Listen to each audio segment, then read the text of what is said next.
Buenos días, qué gusto saludarlos esta mañana, mis amados hermanos, qué bueno estar aquí otra vez con ustedes y reflexionando en la palabra de Dios. Estos días que hemos tenido la oportunidad de estar reflexionando en el libro de Juan, ha sido toda una bendición poder estar en él teniendo este acercamiento a las Escrituras. ¿Qué les parece si oramos para ofrecer este tiempo al Señor? Vamos a inclinar nuestro rostro, vamos a orar. Padre, gracias te damos, Señor, por permitirnos ir a tu palabra. Te ruego, Señor, que tu Espíritu Santo conduzca nuestros pensamientos y seamos guiados en él. Te lo pido en el nombre de Jesús. Amén. Quiero invitarles que vayan, por favor, a la palabra del Señor en el libro de Juan, capítulo 16, versículos del 12, por favor, hasta el versículo 16. Dice la palabra del Señor: aún tengo muchas cosas que deciros, pero ahora no las podéis sobrellevar. Pero cuando venga el Espíritu de verdad, Él os guiará a toda verdad, porque no hablará por su propia cuenta, sino que hablará todo lo que oyere, y los hará saber las cosas que habrán de venir. Él me glorificará, porque tomará de lo mío y os lo hará saber. Todo lo que tiene el Padre es mío, por eso dije que tomará de lo mío y os lo hará saber. En la lección anterior empezamos a examinar las palabras que Jesús dirigió a sus discípulos, de cómo el Espíritu Santo iba a obrar en ellos. Esta última noche que Jesús tuvo con ellos antes de ser traicionado. Ahora, Jesús explicó que el Espíritu Santo haría que el mundo entendiese, es decir, conociese acerca de el mensaje de Jesucristo, ¿sí? Y estas palabras notamos que serían unas palabras de predicción del Señor Jesucristo. ¿Qué haría el Espíritu Santo? El Espíritu Santo convencería al mundo de pecado, de justicia y de juicio. Aquí notamos la obra del Espíritu relacionada con el testimonio del creyente que éste tiene que dar al mundo. Pero sobre todo, recordemos que lo daría en medio de un mundo con un ambiente sumamente negativo. Entonces, la obra del Espíritu Santo superaría ese grado de negatividad que tiene el mundo. Es decir, lo haría sensible a la palabra. Ahora en esta lección estudiaremos la obra del Espíritu Santo, pero dentro del creyente. El párrafo que acabamos de leer en el versículo 12 del capítulo 16, cuando dice: aún tengo muchas cosas que deciros, pero ahora no las podéis sobrellevar. La palabra aún todavía, que tiene este acento, tiene que decir más que todo, todavía, es decir, no es el preciso momento para hacerlo. Hay un enlace importante porque da continuación a la oración. Sería mejor usar la palabra además. Otro punto lingüístico en esta parte es que entre el versículo 12 y el versículo 13 se encuentra repetida 2 veces la palabra pero, ¿sí? Pero ahora no, y luego dice, pero cuando venga el Espíritu. Y esta palabra en griego no es la misma palabra, son 2 palabras distintas. Y tal vez porque tiene que ver acerca de lo que el mismo Señor Jesús quería expresar. Una mejor manera de decirlo aquí sería: además, tengo muchas cosas que deciros que ahora no podéis cargar, pero cuando llegue el Espíritu de verdad, Él os guiará. De esta manera, se nota la continuidad en los versículos 12 y 13. Y son una buena introducción para la enseñanza que el Espíritu de verdad dará a los creyentes.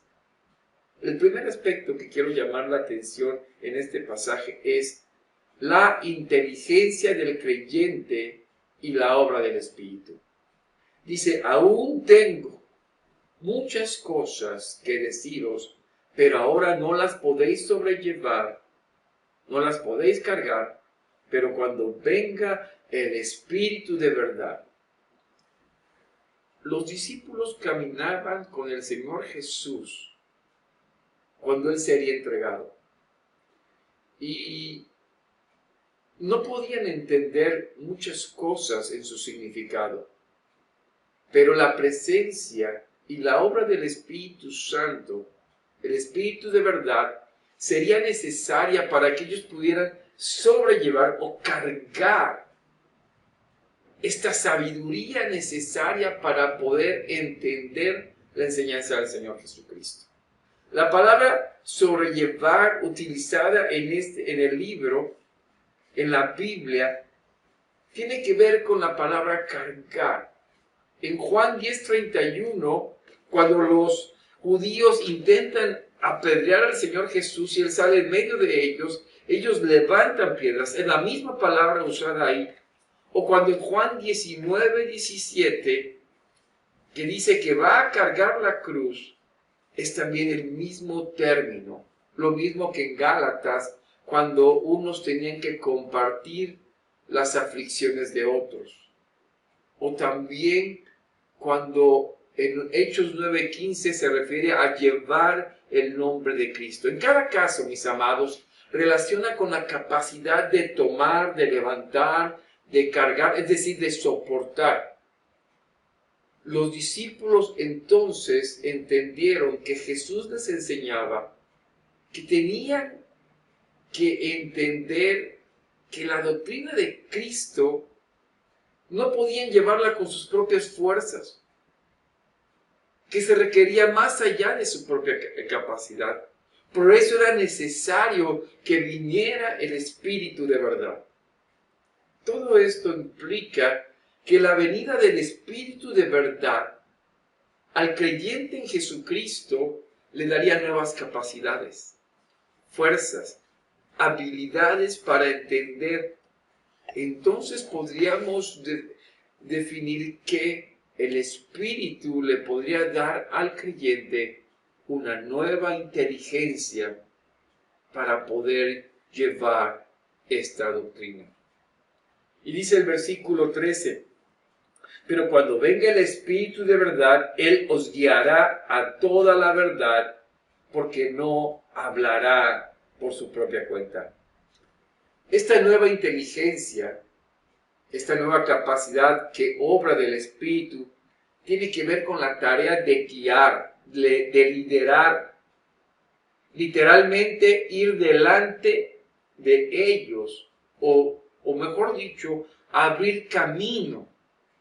El Espíritu Santo abre camino al conocimiento de la verdad. Este camino que los conduce a una verdad total, no a una verdad parcial. No se trata de tener la verdad en partes o porciones, sino que todo el sistema de verdad les iba a dar un entendimiento a los discípulos. Esto es bien importante. El Espíritu abre el entendimiento a un discernimiento espiritual en relación a las verdades bíblicas. No quiero decir que el creyente iba a saber todo, pero sí a tener un mapa, como cuando nosotros vemos el mapa de una ciudad, no conocemos cada lugar, pero tenemos la idea, la percepción de la verdad, o la relación mutua de todas las verdades. Y esto es hermoso, porque cuando escuchamos la Escritura, entonces el Espíritu Santo va en nosotros tejiendo ese conocimiento que nos da en su presencia. Así es, el Espíritu de Dios nos da una percepción de la verdad en su totalidad aun sin el creyente tenga que saberlo todo. Y luego dice, porque no hablará por su propia cuenta, sino que hablará todo lo que oyere. Él hará saber las cosas que habrán de venir. Podemos considerar que el Espíritu no tiene opiniones particulares o personales. Todo lo que va a enseñar tiene que ver con la revelación. No aporta una información nueva, ni da revelaciones nuevas, sino que se aplica y repite lo que oye. ¿De quién? Del Señor Jesucristo. Los creyentes pueden juzgar los espíritus por la revelación dada por el Espíritu Santo. Lo podemos ver en 1 de Juan capítulo 4, versículos del 1 al 3. Si ustedes pueden buscarlo en su Biblia, por favor, Juan capítulo 4, versículos del 1 al 3.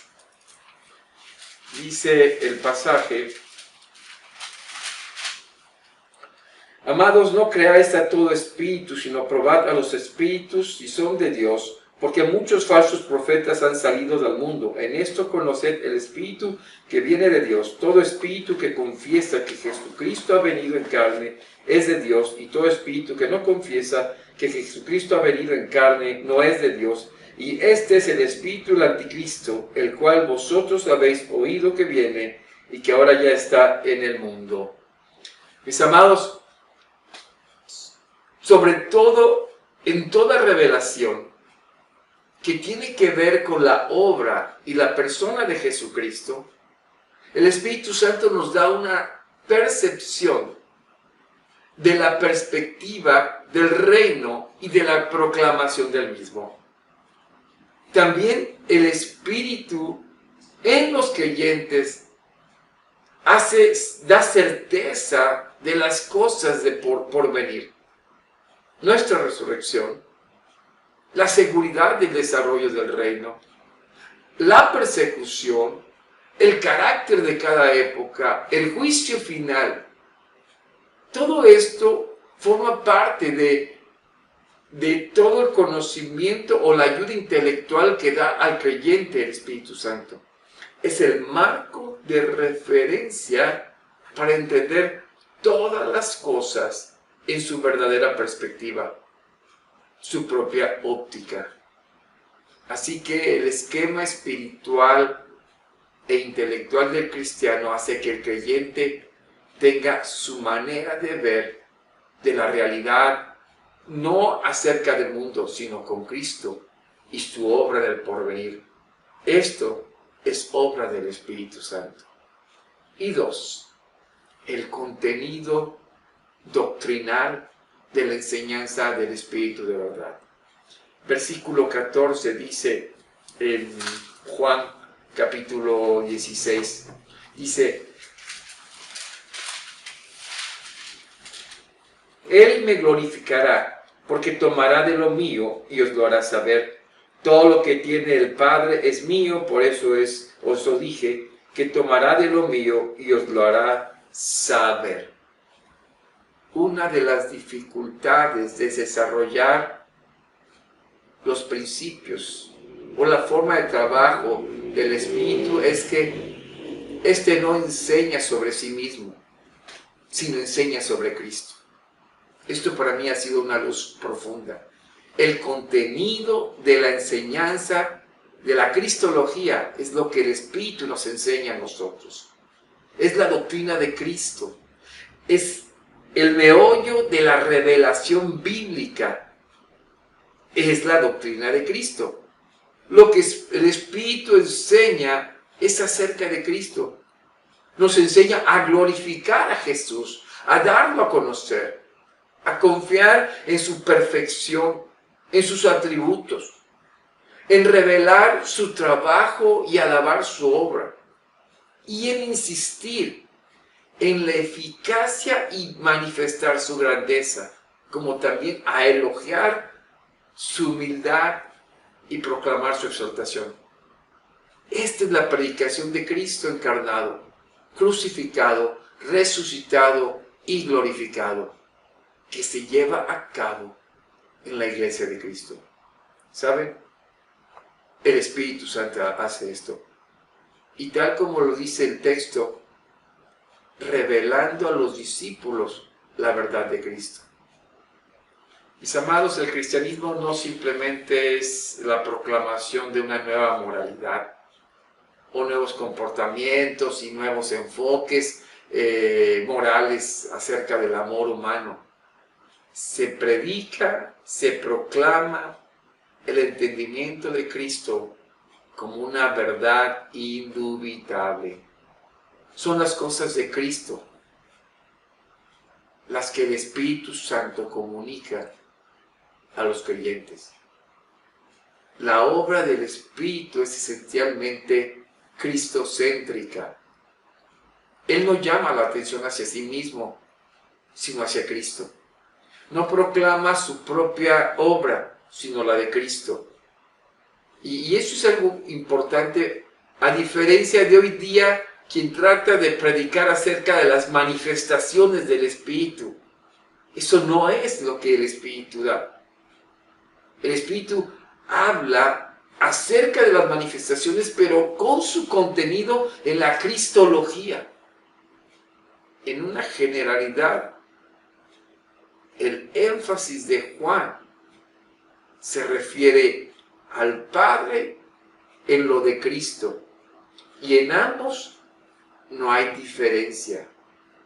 Cuando dice que el Espíritu tomará lo de Cristo, es para explicarlo o revelarlo a los discípulos. Es lo mismo que tomará de lo del Padre para explicarlo y revelarlo a ellos. Es algo hermoso. No hay división en la divinidad. El acuerdo es completamente absoluto y hay una armonía inquebrantable. Hacer énfasis sobre el Hijo no es un desprecio al Padre. Todo lo contrario, en el Hijo el Padre es glorificado. Y hacer el mismo énfasis en el Padre y el del Padre hacer una manifestación de su amor es también lo que se conoce del Hijo. Y el que conoce al Hijo, conoce al Padre. Esta es la unidad de la soberanía en la divinidad. Podemos ver la unidad del mensaje del último discurso de Jesús. Cuando Jesús resalta confesando y revelando, cuando le dice a sus discípulos, tanto tiempo que estoy con vosotros y no me has conocido, Felipe, el que me ha visto a mí, ha visto al Padre. ¿Cómo pues dices tú, muéstranos al Padre? ¿No crees que yo soy en el Padre y el Padre en mí? Las palabras que yo hablo, no las hablo por mi propia cuenta, dice el Señor Jesucristo, sino que el Padre que mora en mí, Él hace las obras. Mis amados, conocer al Padre es la necesidad más profunda de la humanidad. Cristo ha venido a ser la perfecta revelación que nos reconcilia. Y no solo eso, por su gracia nos permite confesarle en el Espíritu Santo para dar a conocer a otros a través de la persona de Jesucristo, al cual conocemos mediante la fe. Y todo esto nos es revelado por el Espíritu Santo. Hoy esta verdad es tan real para ti y para mí. No perdamos la oportunidad de compartirla a otros. Sí, Dios quiere usarte a ti para revelarse al mundo en la persona del Hijo a través del Espíritu Santo. Atrévete a hacerlo. No tengas temor. Si Cristo está en tu vida, el Espíritu mora en ti y te podrá dar la capacidad. ¿Para qué? Para enseñar, para transmitir y preparar el corazón de la gente para recibir su palabra. Su palabra del Señor. ¿Qué les parece si damos gracias e inclinamos nuestro rostro para orar? Padre, gracias porque, Señor, caminamos seguros en la confianza que en el Espíritu podemos ser usados. Y todo ese entendimiento viene de ti, que en el Espíritu nos es enseñado para transmitir tu verdad. Gracias, Padre Celestial, en el nombre de Jesucristo. Amén. Dios los bendiga.